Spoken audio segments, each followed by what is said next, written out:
আমার স্পষ্ট মত আর সরকারখনে কান পাতি শুনো যে আমি জনগোষ্ঠী জনজাতিকরণ আমি কোনো পথে মানি ল'ব নোৱাৰো আৰু মানি নলওঁ।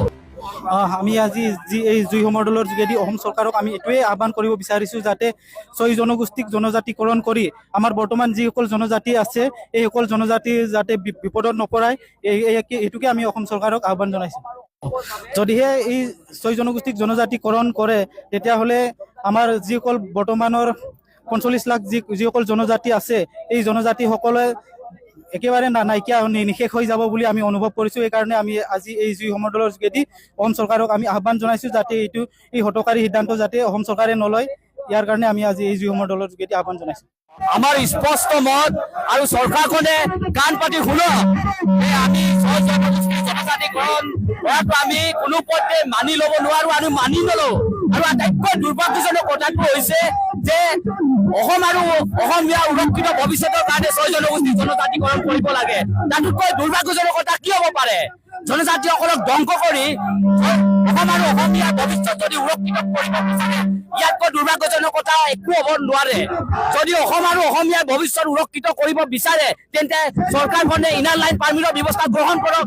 চৰকাৰখনে অসম চুক্তিৰ ৬ নং দফা আখৰে আখৰে ৰূপায়ণ কৰক, তেতিয়া অসম আৰু অসমীয়াৰ ভৱিষ্যত সুৰক্ষিত হ'ব। কিন্তু জনজাতিসকলক ধ্বংস কৰি অসম আৰু অসমীয়াৰ ভৱিষ্যত কেনেকৈ সুৰক্ষিত হ'ব পাৰিব এই কথা কিন্তু চৰকাৰে বুজি লোৱাটো ভাল। গতিকে আমি চৰকাৰক পুনৰ দাবী জনাইছো যে জনজাতিসকলে ছয় জনগোষ্ঠীৰ জনজাতিকৰণ হোৱাটো কোনো পৰ্যায়ত নিবিচাৰে আৰু কোনো পৰ্যায়ত আমি এই পদক্ষেপ আমি গ্ৰহণ কৰিব নোৱাৰো। আমাক কোনোদিনেই আমি ভয় হুংকাৰ ভাবুকি দি পিনে আমি জনজাতি হোৱা নাছিল। আমি জনজাতি হৈছিলো যে আমাৰ এন্থ্ৰপলজিক্যাল ৰিপৰ্ট অনুযায়ী আমি জনজাতি হৈছিলো। ভাৰতীয় সংবিধানে আমাক এন্থ্ৰপলজিক্যাল ৰিপৰ্ট অনুযায়ী আমাৰ ভাষা কৃষ্টি সংস্কৃতি সভ্যতা আৰু জীৱনশৈলী পদ্ধতিৰ আধাৰত আমাক জনজাতিৰ স্বীকৃতি প্ৰদান কৰা হৈছিল ভাৰতীয় সংবিধানে। কিন্তু আমি যি অধিকাৰ পাই আছো তাতো কিন্তু খৰ্ব কৰিবৰ কাৰণে উঠি পৰি লাগিছে। তাৰ কাৰণে চৰকাৰক আমি অখিয়াই দিব বিচাৰিছো। আমি ট্ৰাইবেল হিচাপে এতিয়াও আমি কমপ্লিটলি আমি অধিকাৰ পোৱা নাই। ট্ৰাইবেল হিচাপে এতিয়াও আমাক পঞ্চম আৰু ষষ্ঠ অনুচ্ছেদ আমাক অন্তৰ্ভুক্ত কৰা নাই।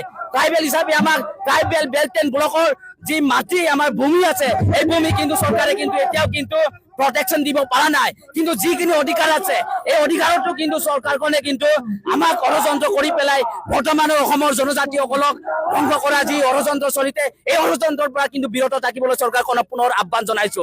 আৰু অহা ২৮ নৱেম্বৰ তাৰিখে চৰকাৰখনে ছয় জনগোষ্ঠী জনজাতিকৰণৰ ওপৰত প্ৰতিবেদন দাখিল কৰিব। এই প্ৰতিবেদনত যদি চৰকাৰখনে জনজাতিসকলৰ পক্ষত যদি পদক্ষেপ গ্ৰহণ নকৰে তেতিয়াহ'লে কিন্তু চৰকাৰখনে অনাগত সময়ত ইয়াতকৈ ভয়ংকৰ পৰিস্থিতি কিন্তু সৃষ্টি হ'বলৈ সন্মুখীন হ'ব। আমি স্পষ্টকৈ আমি কৈছো যে ছয় জনগোষ্ঠী জনজাতিকৰণ কৰিব নালাগে। ১৯৯৬ চনতে কোচ ৰাজবংশীসকলক জনজাতিকৰণ কৰা হৈছিল বিশেষ সদিয়াৰ জৰিয়তে। কিন্তু তাত আমাৰ জ্বলন্ত এটা উদাহৰণ আছে। আমাৰ যি জনজাতি ছাত্ৰ ছাত্ৰীসকলে এই শিক্ষা অধিকাৰৰ পৰা কিন্তু বঞ্চিত হৈছিল, সাংঘাতিক ধৰণে ক্ষতি সাধন হৈছিল। গতিকে চৰকাৰখনক পুনৰ আমি অখিয়াই দিব বিচাৰিছো।